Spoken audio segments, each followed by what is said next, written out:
Halo Bapak Ibu dan Saudara-saudari yang dikasih Tuhan, bagaimana kabarnya? Saya harap semua dalam keadaan yang baik, dalam keadaan yang sehat, dalam keadaan yang penuh dengan sukacita.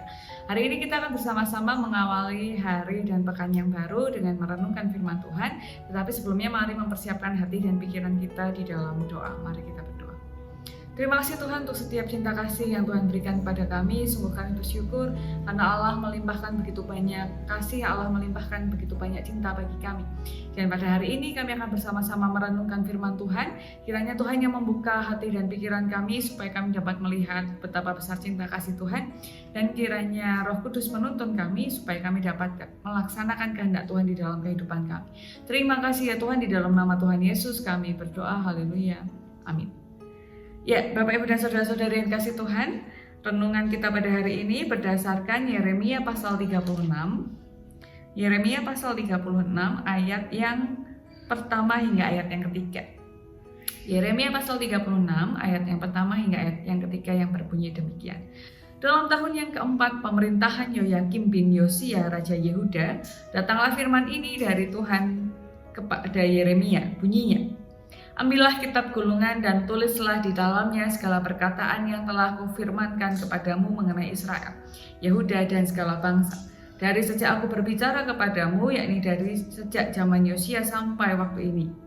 Mungkin apabila kaum Yehuda mendengar tentang segala malapetaka yang aku rancangkan hendak mendatangkannya kepada mereka, maka mereka masing-masing akan bertobat dari tingkah langkahnya yang jahat itu, sehingga aku mengampuni kesalahan dan dosa mereka. Demikianlah pembacaan firman Tuhan. Yang berbahagia adalah setiap dari kita yang mendengarkan, merenungkan, memelihara, bahkan diberikan kekuatan untuk melaksanakan di tengah kehidupan sehari-hari. Haleluya. Bapak Ibu dan Saudara-saudari yang kasih Tuhan, saya ini, kalau menurut papa saya ini memiliki karakter yang kaku gitu, keras, kaku, kayak kanebo kering.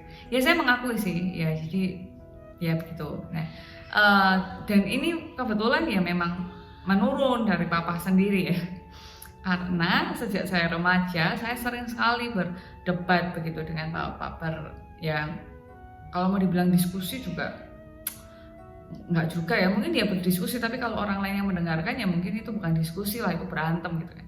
Nah, saya masih ingat sejak saya remaja di tengah-tengah perdebatan kami ada satu kalimat sakti yang sering papa sampaikan. Bukan hanya ketika kalian berdebat, tapi juga ketika saya dimarahi ya. Jadi itu kan nggak selalu kan itu berdebat, jadi sering juga saya dimarahi. Nah, papa itu sering bilang begini: kereta wae ora isin mundur, mosok kowe isin mundur. Kereta saja tidak malu untuk mundur. Masakan kamu yang manusia malu untuk mundur. Nah, biasanya itu diungkapkan ketika memang saya terbukti bersalah gitu, atau argumen saya tidak terbukti kebenarannya. Jadi memang kalimat sakti itu bisa kemudian terucap gitu. Ya intinya adalah ya sudahlah, menyerahlah gitu kan. Atau ya sudahlah, tenangkanlah dirimu, kamu salah gitu, atau ya nggak tahu juga sih. Ya tapi kira-kira begitu ya. Nah, ketika saya membaca kitab Yeremia pasal 36 ayat yang pertama hingga ayat yang ketiga ini, saya kemudian menjadi teringat dengan perkataan ayah saya itu tentang kereta wae ora isin mundur, mosok kowe isin mundur. Nah, pada saat itu sebenarnya Tuhan sedang memberikan peringatan kepada orang Israel, pada bangsa Yehuda secara khusus di pemerintahan Raja Yoyakim, putra dari Yosia. Nah, ketika Tuhan memberikan peringatan, sebenarnya peringatan itu untuk merayu, mengajak, membujuk supaya umat kembali kepada jalannya Tuhan, supaya umat perbuatan dosanya kemudian ditinggalkan dan kembali berbalik, bertobat kepada Tuhan.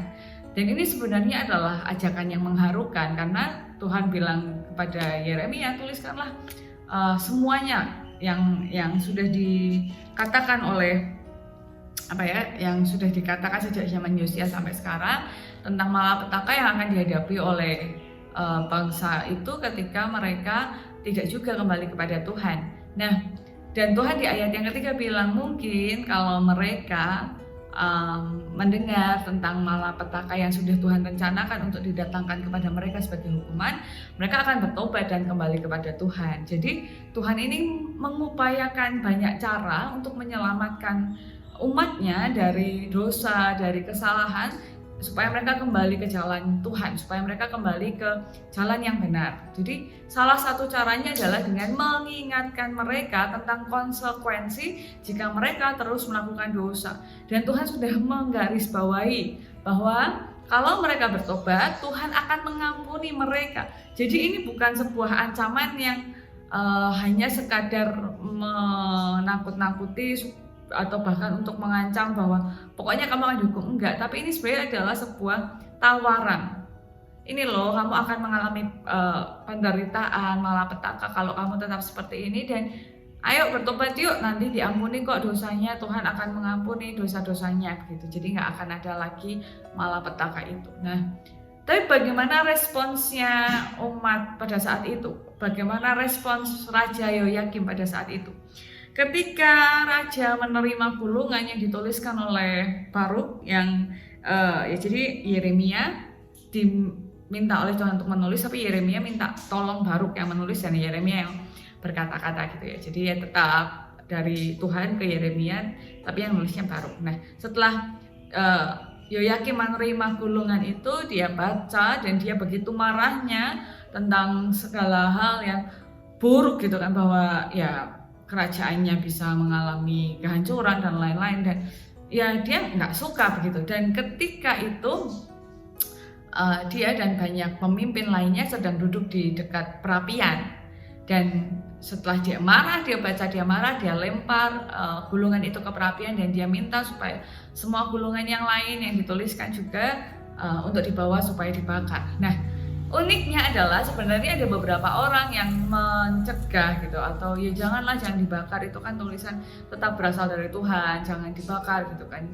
Tapi yang lain itu ya santai aja gitu, kayak itu bukan hal yang aneh gitu untuk dilakukan, bukan hal yang tidak baik untuk dilakukan, ya nggak apa-apa gitu kalau misalnya mau dilakukan gitu. Jadi ya aneh juga, tapi ya itu yang terjadi. Jadi ketika raja membuang, ya ada yang mencegah, tapi banyak juga yang bahkan tidak kaget kalau bahasanya yang dituliskan di ayat yang ke-24. Jadi ayat 23 diceritakan, setelah diselesai nanti dikoyak, maka raja mengoyaknya dengan pisau raut lalu melemparkan ke dalam api di perapian itu.